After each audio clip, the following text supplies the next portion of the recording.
이번 시간에는 우리 이상사회 마지막 시간입니다. 마지막 시간. 우리가 지금까지 이렇게 배웠던 이상사회. 일단 고대의 동양의 유학의 공자님의 대동사회, 노자님의 소국가민, 그리고 서양에는 지금부터 2400년 전에 플라톤의 이상국가, 그리고 근대로 오면서 서양의 토마스 모어의 유토피아, 베이컨의 뉴 아틀란티스까지 했는데요. 이제 약간 좀 본격적으로 우리 이상사회에서 아주 대표적으로 등장하는 분 중에 마르크스라는 분이 있거든요. 여러분들 노동기본법을 지켜라 하면서 노동법을 지키라고 하면서 그 평화시장, 우리나라 서울에 이렇게 옷 만드는 그런 시장이 있었잖아요. 거기에서 그 앞에서 이제 몸에 불을 붙이고 노동자들을 위해서 스스로 목숨을 버리셨던 분, 전태일 노동자님을 아마 여러분들이 기억을 하실 건데, 마르크스는 약간 그런 분이었던 것 같아요. 어떤 노동자들이 고통받는 그런 모습을 너무너무 안타까워하고, 이분은 17살 때 김나지움이라고, 이분이 이제 프로이센 분이거든요. 그러니까 프로이센은 독일의 여러 민족, 여러 나라들이 있었는데, 뭐 33개 정도의 나라들이 있었는데, 그 작은 나라들을 통합해가지고 독일 통일을 이룬 1871년에 독일 통일을 이룬 그런 나라가, 독일의 통일의 주역이 프로이센인데요. 그 프로이센에서 태어났는데, 그 프로이센에서 17살 때 김나지움이라고 그 학교를 졸업하면서, 우리로 치면 뭐 고등학교를 졸업하면서, 그때는 논문을 썼는데, 논문에 이런 글을 썼어요. 어떤 거냐면, 나의 이익만 추구하면서 살면 나는 아주 훌륭한 학자가 될 수 있을 것이다. 그리고 사람들로부터 아주 현명한 사람이라고 칭송을 받을 수 있을 것이다. 하지만 그것은 나의 작은 이익에 머무르는 그런 기쁨 밖에는 안 된다.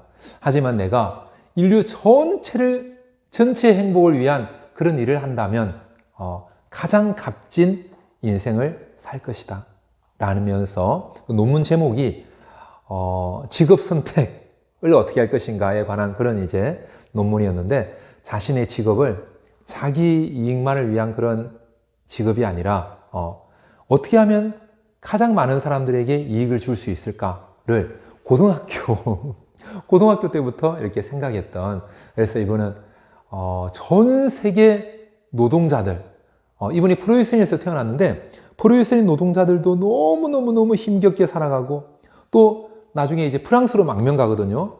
그 프랑스에도 가보니까 프랑스 노동자들도 정말 굶어 죽는, 이제 그 당시에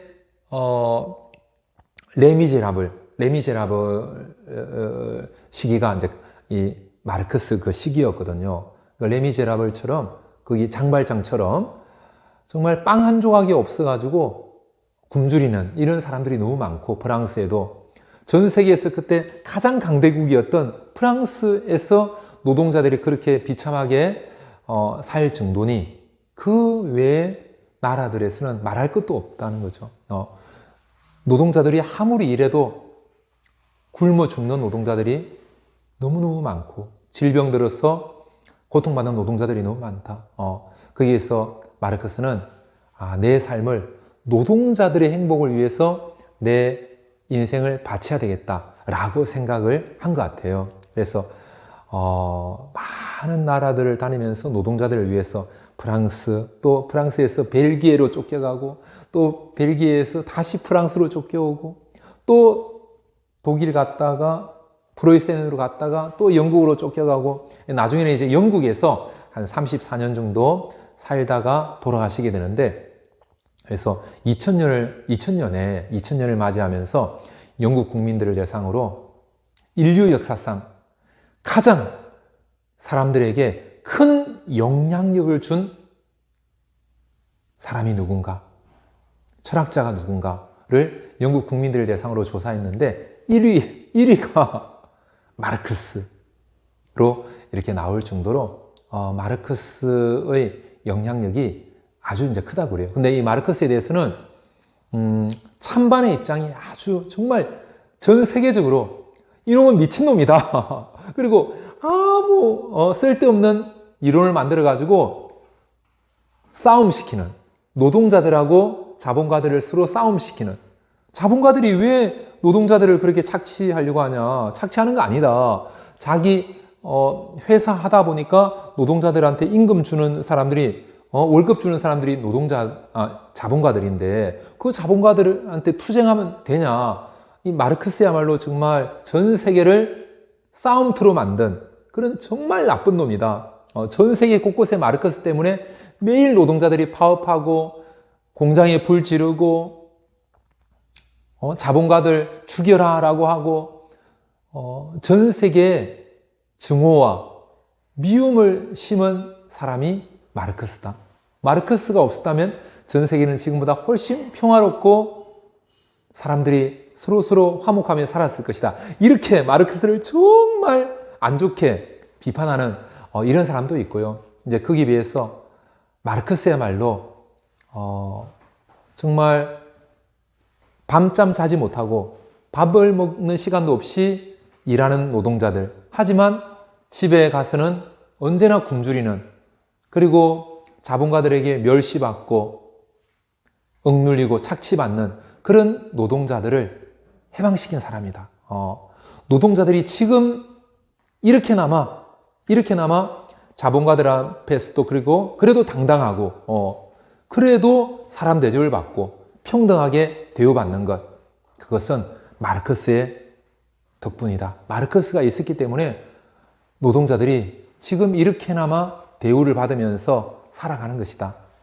이렇게 또 마르크스를 굉장히 또 긍정적으로 정말 인류 역사상 훌륭한 위인의 한 분으로 이렇게 여기는 분들도 있거든요. 그래서 정말 상반된 이런 견해가 존재하는 이제 그런 분인데요.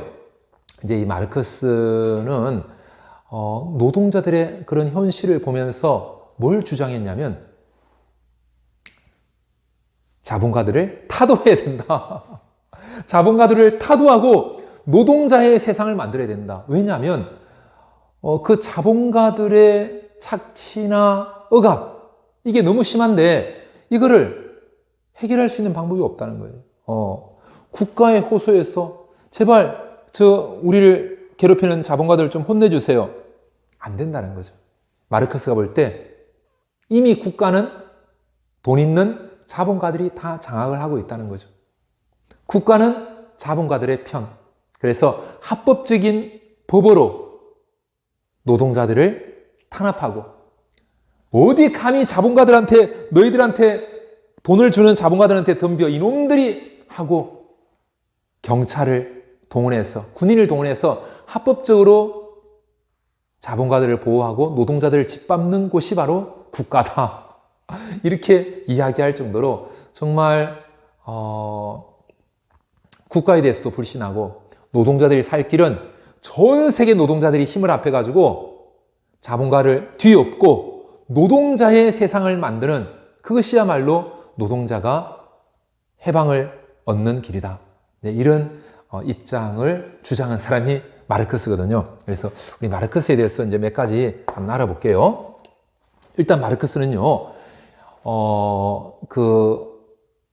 베를린 대학교를 다녔거든요. 프로이센이다 보니까. 근데 그 베를린 대학교에, 마르크스가 베를린 대학교를 다니기 조금 전에 누가 있었냐면, 혹시 여러분 기억나나요? 우리 실존주의의 선구자, 키르케고르죠. 키르케고르가 아주 비판했던 사람, 독일의 헤겔을 비판했죠. 헤겔. 그런데 그 헤겔이 바로 베를린 대학교 교수였고, 베를린 대학교 총장도 했던 분이거든요. 그러니까 베를린 대학교가 헤겔의 영향력이 아주 컸는데, 이 마르크스도 그 헤겔의 영향을 받았어요. 헤겔이 뭘 강조했냐면 변증법을 강조했거든요. 변증법. 이 마르크스는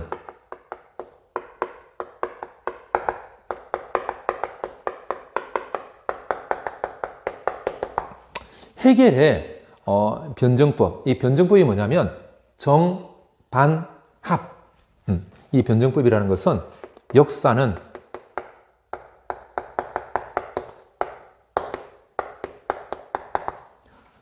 정반합에 의해서 역사는 계속해서 발전해 나간다라고 보는 게 변증법이거든요.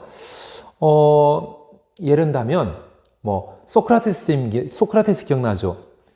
너 계속 질문 던지는 거죠. 묻고 너 그거 아니야, 너 잘 모르고 있네, 무지를 자각해. 상대방이 모르고 있는 것을 가르쳐 줘가지고 그 사람이 지금까지 알고 있던 게 틀렸다는 것을 알려주는 것, 문답법. 이것도 하나의 변증법으로 보는데요. 그러니까 변증법이라는 것은 요 하나의 정이라는 게 있어요. 정이라는 게 있는데, 예를 들면 우리나라 조선시대가 정이에요. 근데 이 정에는 정은 모순을 가지고 있다라고 이야기해요. 모순. 예를 들면 조선시대에 계급 차별이 있었죠. 노비가 있었죠. 그죠? 노비가 있었는데 그게 너무너무 이제 그 신분적으로 피지배 계층에게는 노비 이런 사람들에게는 정말 너무나 힘든 거죠. 그런 모순이 내재되어 있었던 것이죠. 그게 이제 드러나는 것. 그게 이제 반이라는 거죠. 우리나라로 치면 동학혁명, 노비 문서를 불태워라.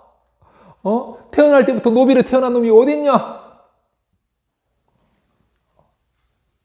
반으로, 이게 정에서 반으로 발전하게 되고, 그 다음에 이 반이 이제 합으로 나아간다고 보는 거예요. 그 정의 성격과 그리고 반의 성격을 합해가지고 이것을 지양한다고 하거든요. 지양. 요 독일어로는 아우프해붕이라고 불러요. 아우프해붕, 지양. 지양하는 것을 아우프해벤이라고 하는데, 지양한다. 이 지양이라는 것은 정의 좋은 점, 반의 좋은 점을 가지고 가고, 정의 모순점, 또 반에도 안 좋은 점도 있을 수 있겠죠. 그죠? 그것을 물리친, 그런 것을 지양한다고 하는데, 그 합으로 이제 지양해 나가는 거예요. 근데 또 이 합은 또 다른 정다시가 되는 거예요. 그러면 이 안에 또 모순이 생기는 거예요. 그럼 또 다시 반다시가 나오고, 또 합다시가 나오면서 역사가 이렇게 변증법적으로 발전해 나간다. 이렇게 보는 입장이거든요. 우리나라로 치면 조선시대 그렇게 모순을 가지고 있다가 그런 동학혁명이 일어나고, 그러다가 또 나중에 또 그 동학혁명이 진압됐는데 일제시대로 가고, 일제시대에 또 남의 나라를 이렇게 짓밟은 그놈들, 일본 제국주의 놈들의 그런 모순이 있겠죠. 그죠? 그러다 보니까 3.1 만세운동, 또 김구, 안창호, 안중근, 윤봉길, 막 독립운동가들이 또 반으로 일어나는 거죠. 그러다가 이제 우리나라의 독립, 합이 되는 거죠. 근데 또 그 합 안에 다시 어떤 모순, 또 남북의 분단, 이런 여러 가지 이러면서 정반합에 의해서 역사가 발전한다. 이렇게 보는데, 근데 해겔의 변증법은 어떤 성격이었냐면, 이게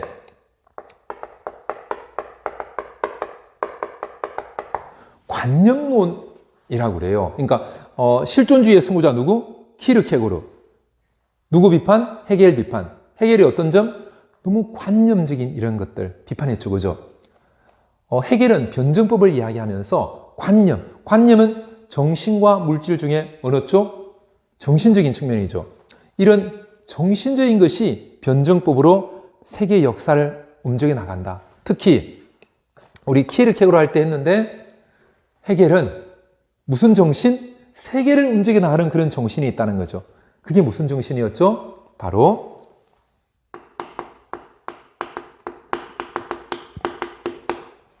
세계 정신이었죠. 세계 정신이 이 세상의 역사를 움직여 나간다. 이 세상을 이끌어 나간다. 이거 다른 말로는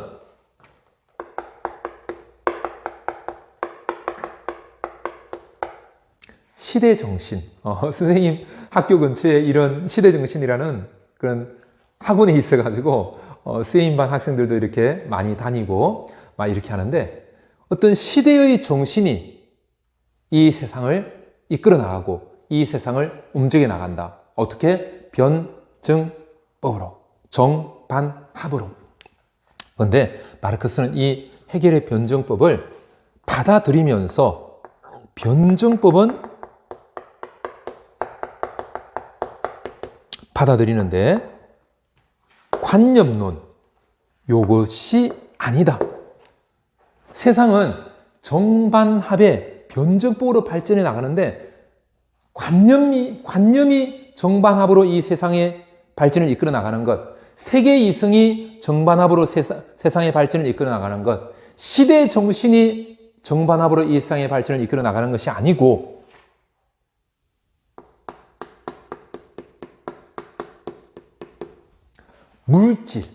물질이 이 세상을 이끌어 나간다. 그래서 오직 물질, 이거를 오직 유자를 써서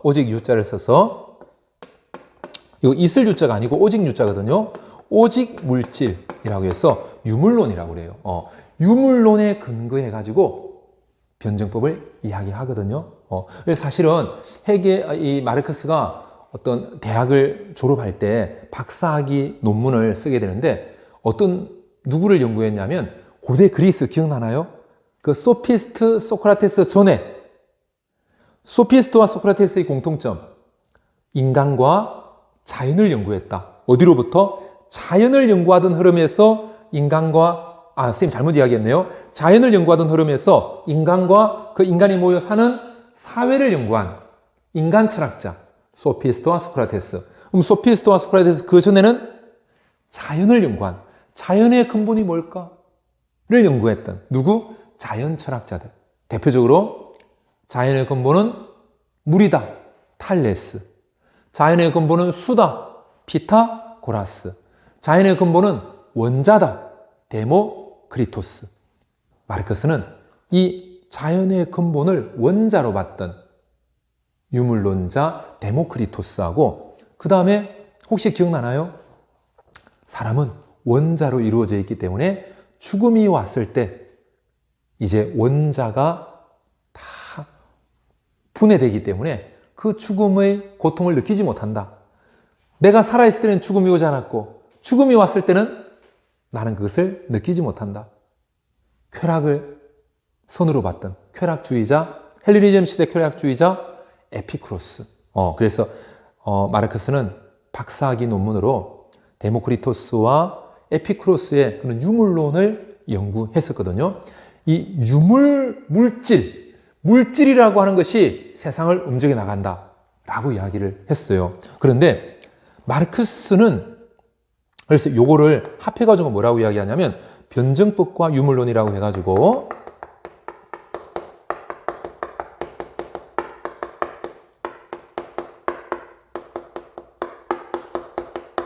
마르크스의 변증법적 유물론 이렇게 부르거든요. 변증법적 유물론 이렇게 부르게 되는데요. 이때 마르크스가 물질이라고 이야기했던 거 있죠, 그죠? 물질. 요 물질을 마르크스는 약간 어떤 측면에서 이야기를 하느냐면요. 이거를 마르크스는 그 사회를 이야기하는데요. 이 사회에 상부의 구조가 있고 그 다음에 그 상부 구조를 이루는 하부 구조, 토대가 있다라고 이야기를 해요. 사회를 이야기하면서 사회의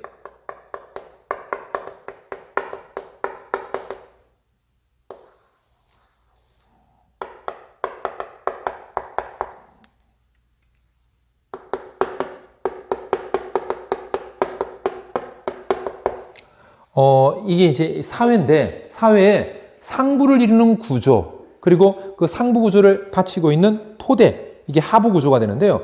상부를 이루고 있는 구조에는 뭐 정치, 문화, 종교, 예술, 국가 이런 것들이 상부 구조에 해당된다라고 봐요.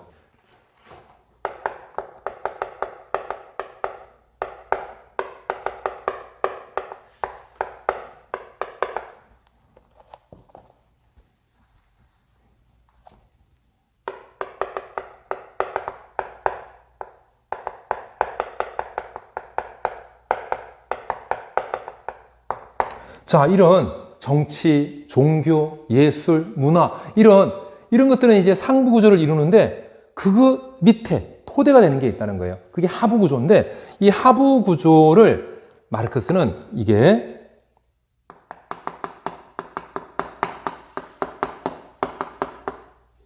사람들이 어떤 생산물을 만들어내는 양식이다 라고 이야기를 해요. 생산 양식 이렇게 표현하는데요. 마르크스는 이 생산 양식을 크게 두 가지로 이야기하거든요.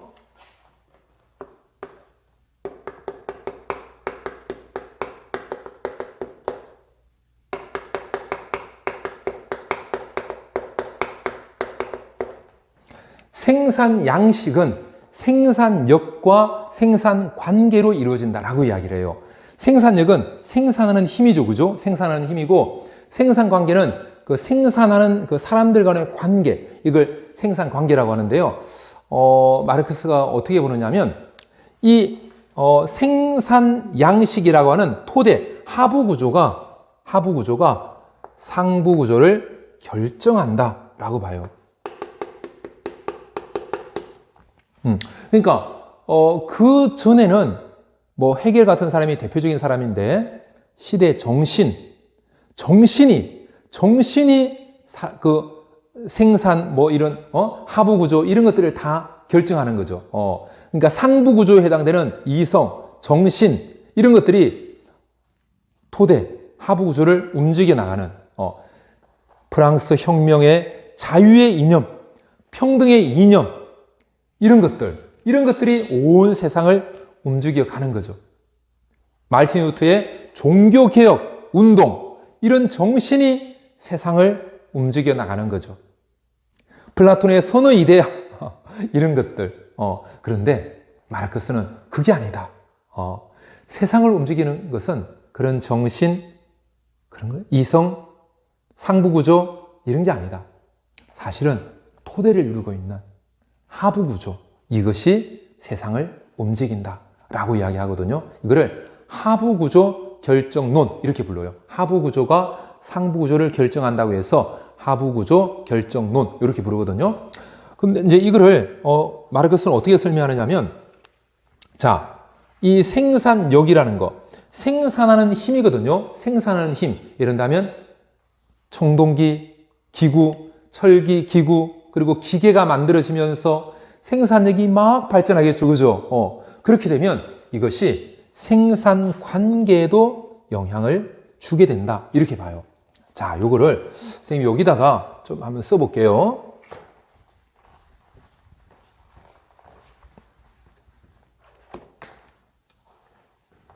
자.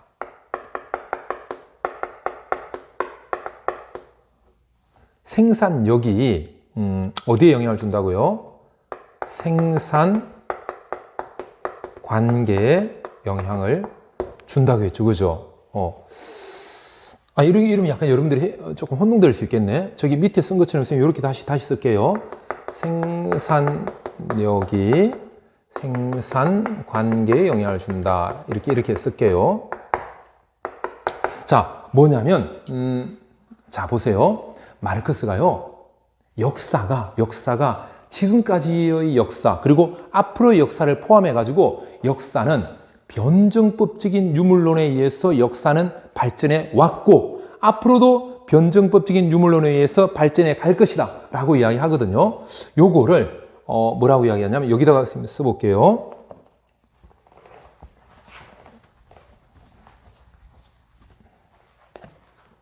자, 이것을 유물론을 이게 생산 관계, 생산력 이런 물질적인 거죠, 그죠? 이게 물질적인 겁니다. 물질적인 것. 물질을 생산하고 물질을 생산하는 그 관계가 되는 거죠, 그죠? 이게 이제 생산 양식이죠, 그죠? 이런 생산 양식이라고 하는 유물론, 이것이 역사를 움직여 왔다. 우리 아까 뭐라고 이야기했죠? 변증법으로 역사를 움직여 온 것이죠. 그래서 유물론이 역사를 움직여 온 이것을 사적 유물론 이렇게 불러요.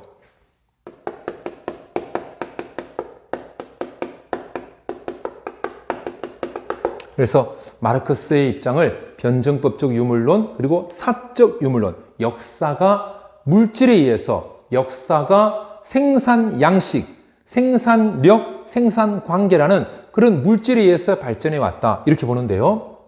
자, 이런 사적 유물론의 입장에서 마르크스가 뭘 이야기하냐면 역사는 지금까지 크게 4단계로 발전해 왔다.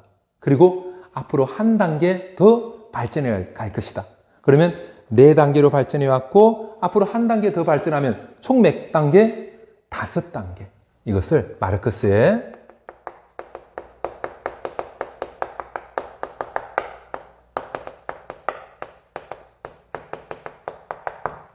역사 발전 5단계설 이렇게 부르게 되거든요. 역사는 5단계로 발전한다. 이렇게 이야기하는데요. 그걸 어떻게 이야기하느냐면 이렇게 이야기합니다. 자, 먼저 이렇게 생산력, 생산 관계에서 처음에는 그냥 사람들이 공동으로 채집하는 거예요. 공동으로 가서 사냥하고 그래서 같이 공동으로 멧돼지 같이 잡아가지고 같이 먹고 누가 지배계층, 피지배계급 이런 게 없는 거예요. 그냥 공동으로 하는 생산을 공동으로 하고 생산 관계도 이거는 공동입니다. 이때는 어떤 거냐면 공동으로 이렇게 공동으로 사냥하고 공동으로 채집하고 공동으로 고기 잡는 요런 이 정도의 같이 사냥하고 같이 채집하고 같이 고기 잡아가지고 생산 관계도 지배, 피지배 이런 게 없는 거죠. 이거를 뭐라고 불렀냐면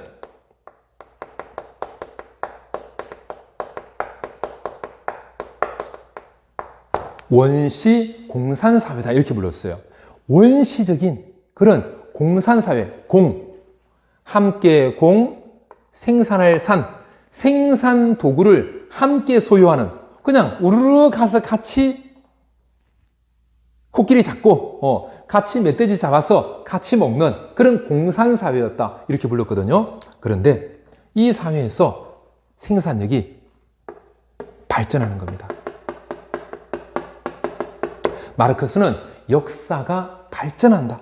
필연적으로 역사는 발전한다 이렇게 봤거든요. 근데 그 발전의 가장 큰 원동력이 생산력이라고 본 겁니다.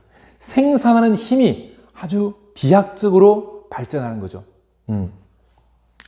막 돌을 쓰다가 청동기가 발견이 돼가지고 멧돼지를 잡고 철이 만들어져 가지고 이제 사자도 잡고 코끼리도 잡고 이런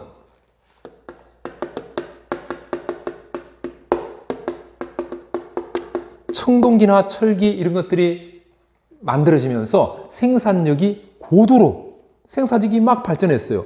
그러다 보니까 이 청동기나 철기를 이용해서 멧돼지만 잡는 게 아니라 칼 만들어서 사람들 죽이고 그 사람들을 노예로 만들어가지고 그 노예들을 이제 일시키고 이제 노예가 일 다 하고 나는 노예가 생산한 그런 생산물을 먹는 위치.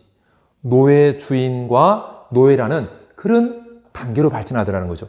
이 생산력의 발전이 생산 관계의 발전을 가져오더라. 그 생산 관계는 바로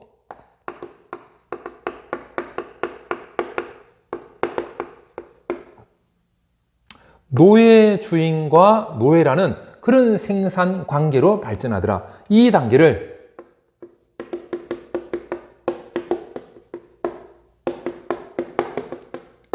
마르크스는 고대 노예제 사회 이렇게 불렀거든요.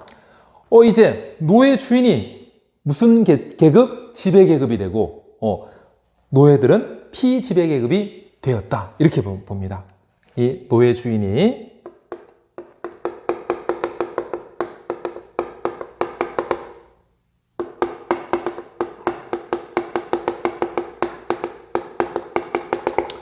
이렇게 되는데요. 근데 이제 생산력이 더 발전을 하더라. 이렇게 이야기하거든요. 생산력이 더 발전하더라.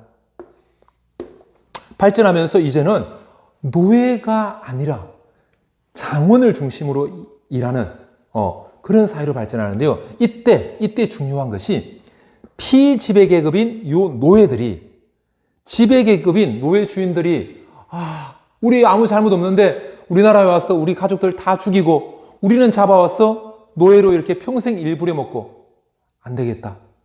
이렇게 죽거나 저렇게 죽거나 죽는 건 마찬가지다. 노예 주인들한테 투쟁! 우리도 사람이다! 혁명을 일으키는 것이죠. 투쟁과 혁명입니다. 노예들이 노예 주인에게 투쟁하고 혁명을 일으키는 겁니다. 생산력의 발전과 피지배계층이 지배계급에게 투쟁하는 것을 통해서 이 생산관계는 또 다른 변화를 가져오는데요. 그게 바로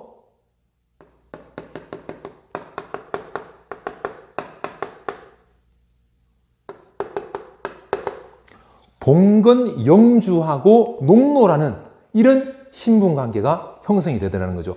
봉건 영주는 지배계급, 농노는 피지배계급, 장원을 중심으로 이렇게 막 생산을 하는 이런 관계가 형성이 되더라는 거죠. 요 사회를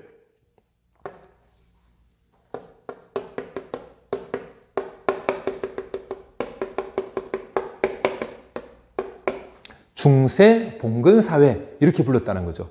그래서 중세 봉건 사회에서는 봉건 영주가 농노를 지배하는 이런 사회였는데요. 여기에서 이제 또 생산력이 또 발전을 하더라는 겁니다. 생산력이 또 발전하는데 이번에는 정말 기술의 발전, 이 어마어마하게 일어나는 그런 생산력의 발전이 온다는 거죠. 그래서 영국을 중심으로 산업의 혁명이 일어난다.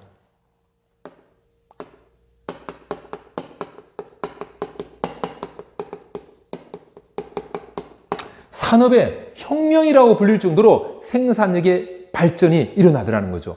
이 생산력의 발전은 봉건 영주와 농노라고 하는 이런 관계를 해체시키고 새로운 관계로, 그리고 이때 또 농노들도 못 살겠다! 싸우자!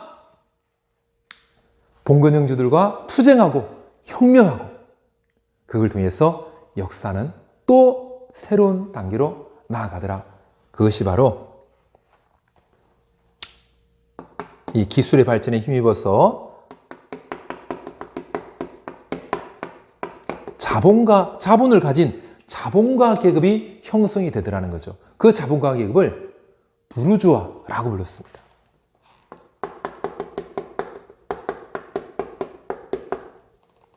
그리고 이 자본가들에게 돈을 받고, 자본가들이 돈을 주면 그 돈을 받고 자기를 노동력으로 파는, 자기 노동력을 파는 이런 사람들, 이 사람들을 노동자 계급이라고 불렀어요. 그리고 이 노동자 계급을 프롤레타리아라고 불렀어요.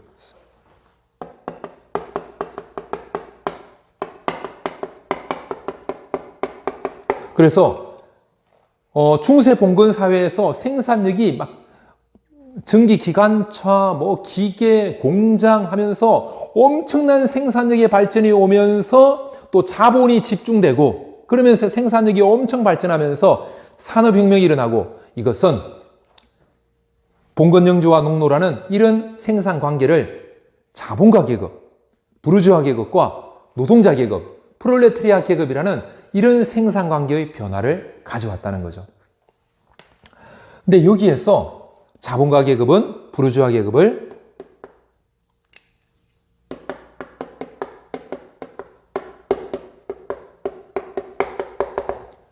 착취하고 억압하더라. 부르주아 계급은 프롤레타리아 계급을 지배하고 착취하고 억압하고, 프롤레타리아 계급은 그 지배계급의 억압을 받는 피지배계급으로 살아가더라. 그래서 마르크스는 노동자들은 여기에서 소외를 경험한다라고 이야기하거든요. 노동자 계급의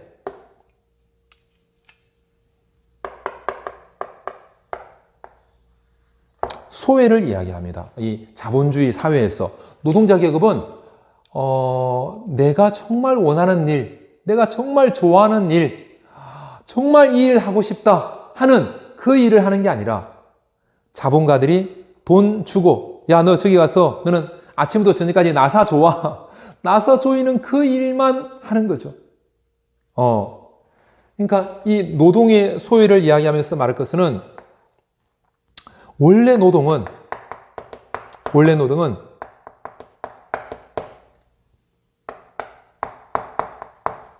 제1의 욕구였거든요. 사람의. 정말 내가 하고 싶은 일, 내가 하고 싶은 연구, 내가 하고 싶은 어떤 노동, 그걸 정말 하고 싶어하는 그런 게 노동이었는데 이제는 하기 싫은 일을 돈 받았기 때문에 어쩔 수 없이 하는 노동으로부터의 소외가 발생했다. 노동으로부터의 소외.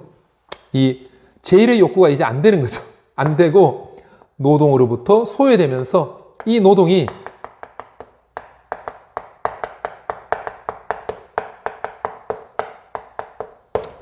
단지 그냥 먹고 살기 위해서 어쩔 수 없이 새벽에 잠 깨고 나가서 밤에 잠이 오는데도 눈을 비비면서 기계를 돌리다가 손이 잘려져 가면서도 일을 해야 되는, 먹고 살기 위해서 어쩔 수 없이 해야 되는 그런 생계의 수단으로만 되었다는 거죠. 생계의 수단으로만 되었다는 거죠. 이제 뭐는 아니다. 더 이상 내 삶의 어떤 창조적인 활동, 정말 하고 싶은 그런 일, 내 욕구, 제1의 욕구, 제1의 필요, 일을 해야 돼. 이런 게 안 되는 거죠. 생계 수단으로서만 존재하게 되었다. 그리고 이것이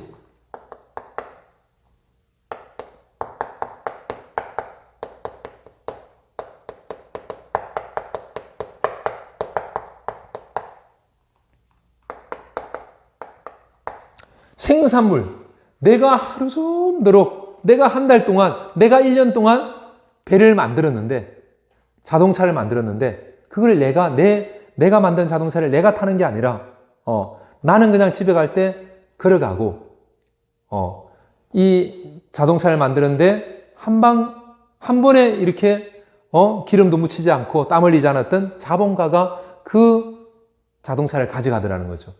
노동을 투입한 노동자는 노동의 생산물로부터 소외되었다라고 이야기를 하더라는 거죠. 그리고 마지막으로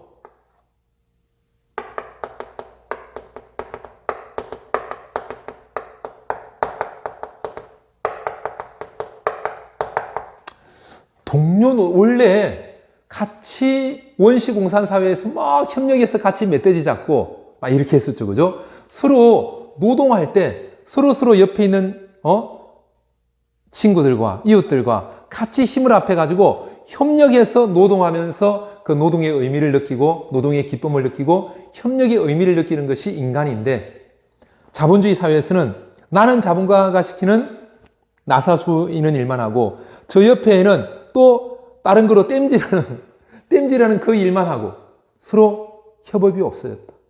노동을 하는, 같이 일하는 그런 기쁨이 없어졌다.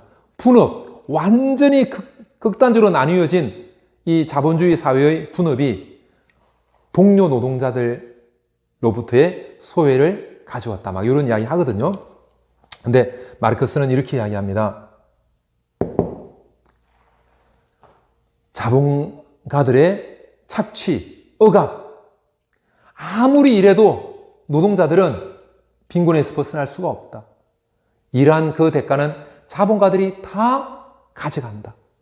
땀 흘리지 않은 자본가는 돈을 가져가고 아침부터 저녁까지 밤잠 자지 못하고 땀 흘린 노동자는 가난 속에서 병들고 죽어간다. 이 가난의 쇠사슬, 자본가들이 묶어놓은 이 쇠사슬을 벗어야 된다. 그 벗는 길은 단 한 가지.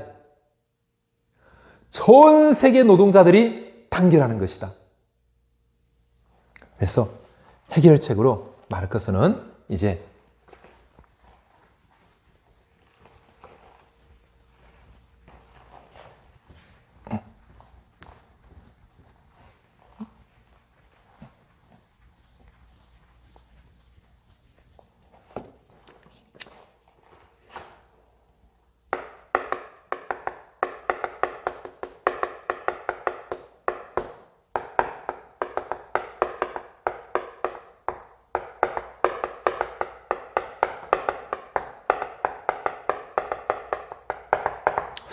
근데 약간 주위 사람들 중에 질문하는 사람이 있었겠죠. 마르크스, 왜 우리나라 노동자들만 단결하면 되지 않나요? 왜 전 세계 모든 노동자들이 단결해야 되나요? 그건 자네가 잘 몰라서 그러는 거네. 프랑스에서 대혁명이 일어났을 때 프랑스를 침공했던 나라들을 생각해 보게.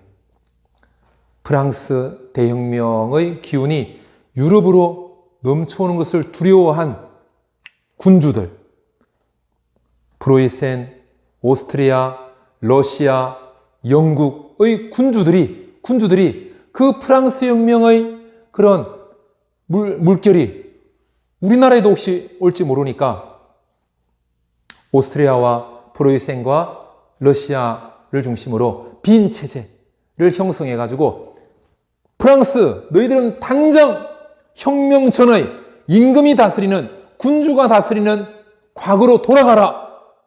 그러지 않으면 우리가 너희들을 공격하겠다. 주위에 있는 군주국에서 그 프랑스처럼 그런 평등을 외치는 목소리가 자기 나라에도 오지 않도록 주위 군주국들이 단결해가지고 그 프랑스를 공격했던 것이죠. 다시 원래의 군주국으로 돌아가라고. 임금을 죽이는 그런 못된 짓은 그만두고 다시 임금을 존경하고 임금을 칭송하고 임금님 말 잘 듣는 그런 착한 백성으로 돌아가라고 주위의 군주국들이 이 프랑스를 공격하고 프랑스 혁명 정신을 다 말살시키려고 했던 거죠. 마르크스가 생각할 때 그런 이유와 그리고 1871년 프랑스 파리에서 노동자들이 일어난 거죠. 이렇게는 못 살겠다. 이렇게 자본가들에게 억압받고 착취받으면서 새벽부터 밤까지 일하고도 우리 가족들이 굶어 죽는 이런 사회에서 살지 못하겠다. 그리고 우리 프랑스가 프로이센과의 전쟁에서 이렇게 패배하고, 도대체, 그 정치하는 놈들은 뭐 하는 거냐?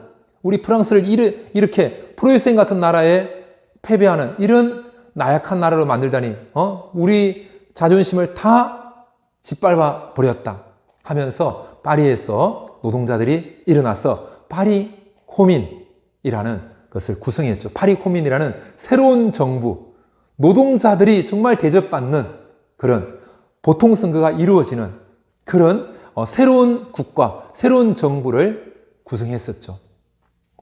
근데 이 파리 코민이 금방 정복이 되죠. 정복되고 수많은 사람들이 죽고, 그때 유럽의 많은 나라들이 이 파리 코민의 이 물결이 우리나라에도 혹시 오는 거 아니야? 이 사회주의, 공산주의, 노동자들의 이 물결이 혹시 우리나라에서도 얘네들이 혁명 일으키는 거 아니야? 우리나라에서도 얘네들이 우리들한테 덤비는 거 아니야? 많은 나라들이 그것을 견제했던 것이죠. 그래서 마르크스가 생각할 때 한 나라에서만 노동자들이 자본가들의 어떤 착취를 벗어내고 자본가들의 어떤 지배를 이겨내고 노동자들이 자유와 해방을 찾으려고 한다고 되는 게 아니다. 전 세계의 정부를 잡고 있는 것은 자본가 계급이다. 그러면 전 세계 자본가 계급이 그 한 나라의 공산주의를 일으키려고 하는 나라를 공격하고 다시 옛날로 다시 자본가들 말 잘 듣는 그런 노동자들로 돌아와라. 그 노동자 정부를 깨부술 것이다. 그래서 노동자들이 해방되는 길은 전 세계의 노동자들이 단결해가지고 전 세계 자본가들을 타도하는 것이다. 그때만 노동자들에게 참다운 자유, 참다운 해방이 올 것이다. 라고 이야기했다는 거죠. 그래서 전 세계 노동자들의 단결을 이야기하면서요. 그 당시에 생시뮴, 푸리에, 오웬 이런 사람들이 있었거든요.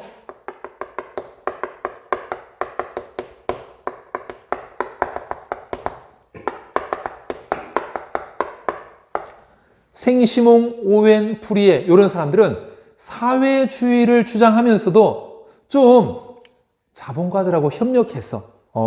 자본가들에게 호소했어. 야, 자본가 너희들 너희들이 일 시키는 일 노동자들 이렇게 너희들이 월급 적게 줘가지고 새벽부터 밤 새도록 일해도 가족들 이렇게 질병 걸리고 먹지 못해서 이렇게 죽어가고 있다. 자본가들 애들 잘 봐라. 이렇게 되겠냐? 좀 같이 더불어 살자. 자본가들에게 호소하면 자본가들하고 연합하고 자본가들과 평화로운 그런 관계를 통해서 사회주의를 이루어 나갈 수 있다. 라는 그런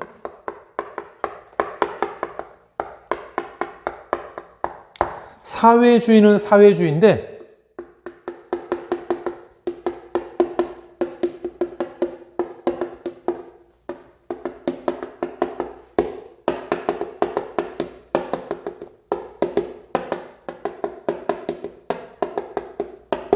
자본가들하고 서로 연대하고 호소하고 협력해서 그런 사회주의를 이룰 수 있다라는 입장이었는데 요런 생시몽, 오웬, 프리에 같은 사람들을 마르크스는 엄청 비판합니다. 아이고 이 공상에 찌든 놈들아, 지금까지 우리를 착취하고 지배하던 자본가들이 너희들이 그렇게 호소한다고 평화롭게 같이 연대한다고 그 자본가들이 착취하던 그 돈의 맛을 본 그놈들이 정말 그렇게 돈을 내주고 그렇게 하겠냐? 그렇게 하려면 벌써 했지 놈들아. 그건 너희들이 공상에 빠진 거야.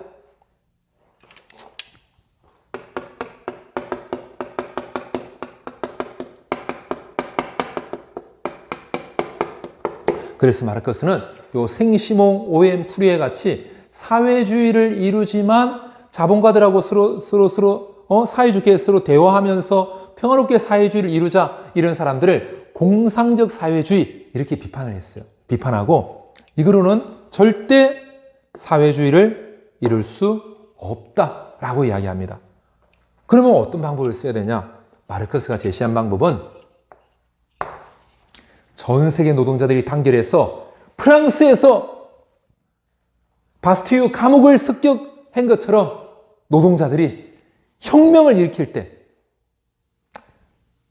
힘으로 혁명, 폭력 혁명으로 자본가들을 타도할 때만이 노동자들에게 해방이 오는 진정한 사회주의가 온다.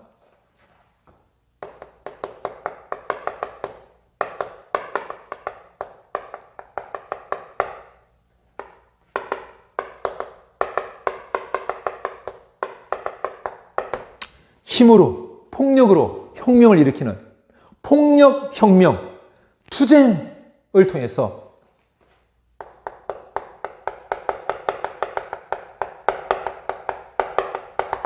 전 세계 자본가 집단을 다 타도할 때 그때야 자본가들의 진정한 자본가들은 몰락하고 노동자들의 해방이 올 것이다.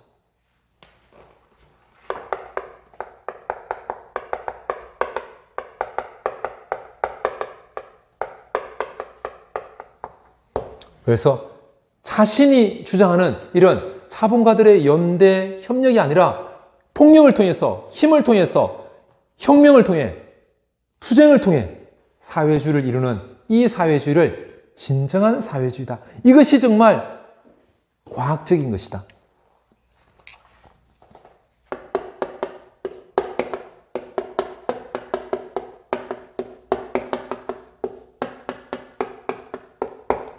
그래서 내가 주장한 이것이 지금까지 역사가 발전해온 사적 유물론, 변증법적 유물론에 의한 역사 발전 5단계설. 고대 노예 사회에서 노예들이 목숨 걸고 노예 주인에게 투쟁해서 중세 봉건 사회로 변화돼 발전했고, 중세 봉건 사회에서 농노들이 생명을 바쳐 투쟁해서 근대 자본주의 사회로 농노에서 벗어났고, 이제 드디어 자본주의 사회에서 전 세계 자본가들이 단결해서 투쟁을 통해서 자본가들을 타도할 때 노동자들의 해방이 올 것이다. 그래서 이것이야말로 역사의 변증법적 유물론, 사적 유물론에 의한 과학적인 방법이다 해서 나의 사회주의는 과학적 사회주의다 라고 부릅니다. 나의 사회주의는 과학적 사회주의고 너희들의 그 공상에 빠진 사회주의는 결코 노동자들을 구해낼 수 없다.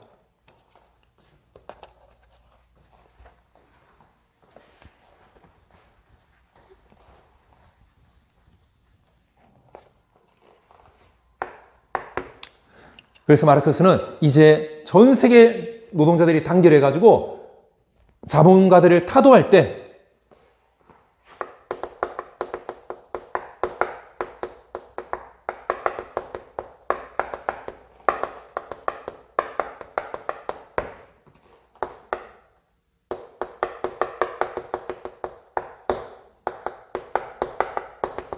그러면 이제 자본가들을 비호하든 자본가들의 편에 서서 노동자들을 법과 경찰력, 군인력, 행정력으로 억압하든 그 국가의 변화가 올 것이다. 그래서 자본가 계급의 몰락이 올 것이다.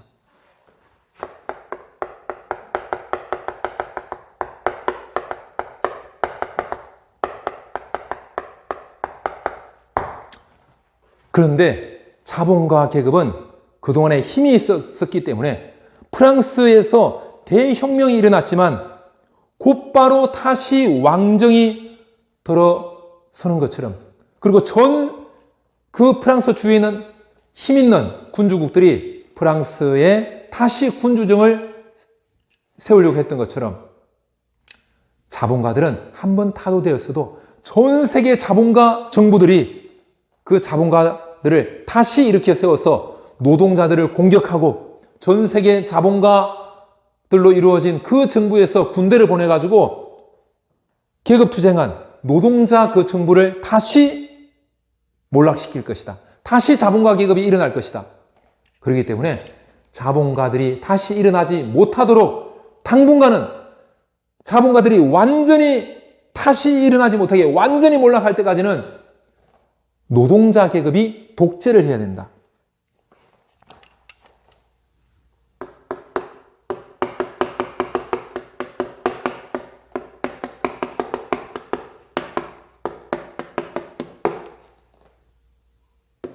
이것을 프롤레타리아 독재라고 부릅니다.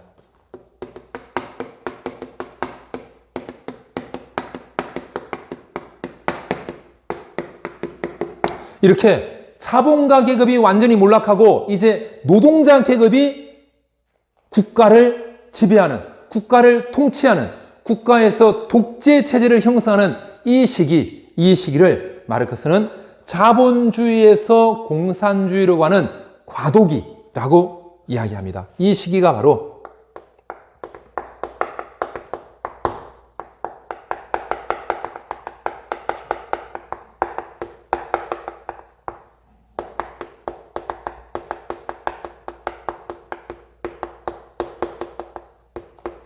자본주의 사회에서 공산주의 사회로 가는 그 과도기가 바로 프롤레타리아가 독재하는 시기다라고 이야기하고 이 시기를 마르크스는 사회주의라고 이야기를 붙였습니다.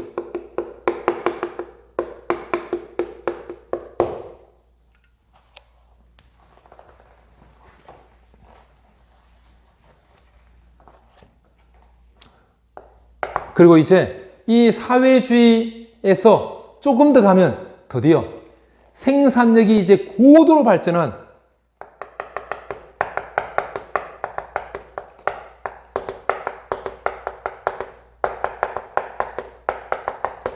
생산력이 정말 고도로 발전한 그런 시기로 접어들게 됩니다. 그리고 드디어 이제는 프롤레타리아가 독재하지 않아도 되는 그 시기로 접어들게 되는 겁니다. 이 시기에 프롤레타리아 계급도 없어지는 사회주의 단계에서는 자본가 계급이 없어지고 프롤레타리아 계급은 있었지만 이제 드디어 프롤레타리아 계급도 없어지는 노동자 계급도 없어지는 계급 전체가 없어지는 그런 사회가 오더라는 거죠. 이 사회에서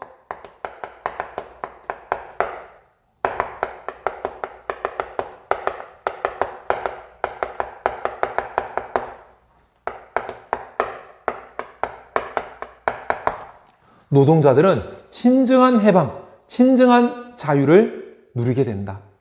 더 이상 자본가들의 착취, 자본가들의 지배에 억압받지 않는 노동자들이 한 인간으로서 정말 자유와 기쁨을 누리는 그런 시대가 도래했다.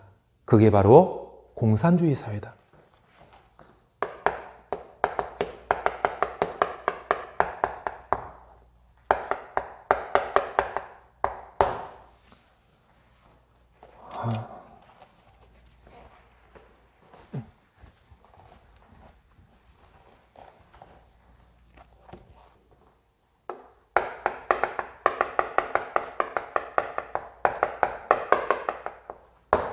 이 공산주의 사회, 드디어 이제 모든 계급이 없어진 노동자들이 진정 행복과 자유를 누리는 이 사회에서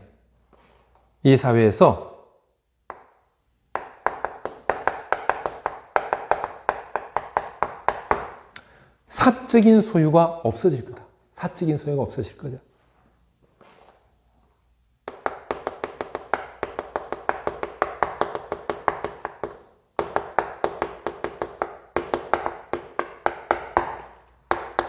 생산수단을 사적으로 소유하는 그런 자본가들의 소유체제가 완전히 없어질 것이다. 그동안의 자본가들이 이렇게 노동자들을 억압하고 노동자들은 굶어 죽더라도 자기들만 배부르면서 살았던 것은 사적인 소유, 사유재산제가 있었기 때문이다. 공산주의 사회가 되면 이제 사적인 소유가 없어지고 생산수단의 그런 사적인 소유가 없어지고 모두가 함께 필요한 만큼 분배받는 그런 사회가 될 것이다.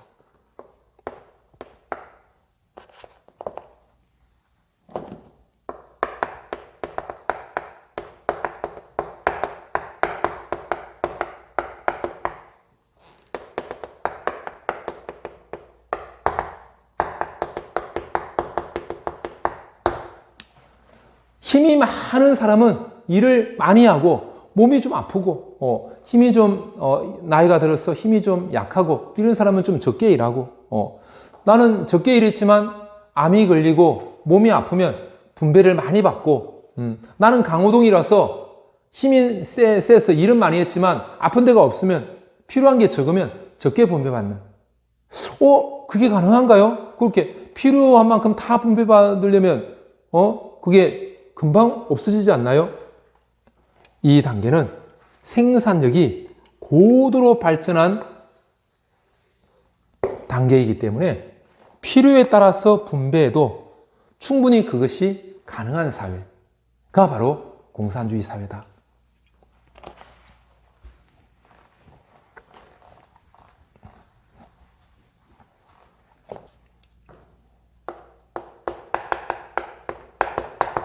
그리고 지금까지 그런 생산 분배를 담당하고 했던 그 국가의 기능이 이제 점점 약해졌어. 왜냐하면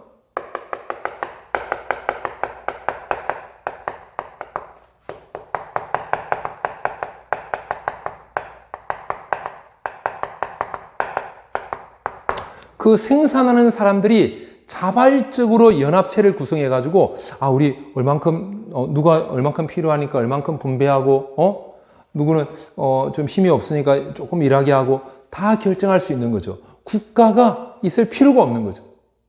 국가의 기능이 점점 약화되고, 결국 국가가 없어지는, 이거를 국가 소멸론, 이렇게 부르거든요. 국가 소멸론. 생산자들의 자발적인 연합체가 형성되면서 국가의 기능은 점점 없어지는 국가가 소멸되는 사적인 소유도 없어지고 재산 소유, 생산수단의 사적 소유 없어지고 사유재산은 없어지고 계급 소멸되고 국가가 소멸되는 그런 사회로 가게 될 것이다. 그것이 바로 공산주의 사회다라고 그 공산주의 사회를 이상적인 사회로 마르크스는 생각하고 그 공산주의를 이루기 위해서 인터내셔널 전 세계 공산주의 대표들이 모이는 그런 대회를 조직하고 그런 대표자들이 모여서 어떻게 하면 노동자들이 해방되는 그런 사회를 만들 수 있을까 늘 고민하고 이야기하고 노력하는 그런 삶을 살다가 이제 영국에서 1883년에 돌아가시게 돼요. 칼 야스프스 기억나시죠? 그죠? 칼 야스프스가 태어나던 그 해에 마르크스는 이제 돌아가시게 되는데, 지금도 이제 영국에 가면 마르크스의 그런 동상이 세워져 있고, 또 프로이센에도 마르크스의 동상이 세워져 있는데, 그 영국의 마르크스의 동상 위에는 전 세계 노동자들이여 단결하라 라고 하는 마르크스가 30살 때 공산당 선언을 발표하면서 썼던 그 문구가 지금도 있다고 하는데요. 평생을 노동자들의 어떤 행복과 자유와 평화를 이야기했던 그런 마르크스의 공산사회를 알아봤고요. 우리 이제 마지막으로 우리 롤스의 정의론만 간단히 하고 선생님이 이상 사회를 마치도록 할게요.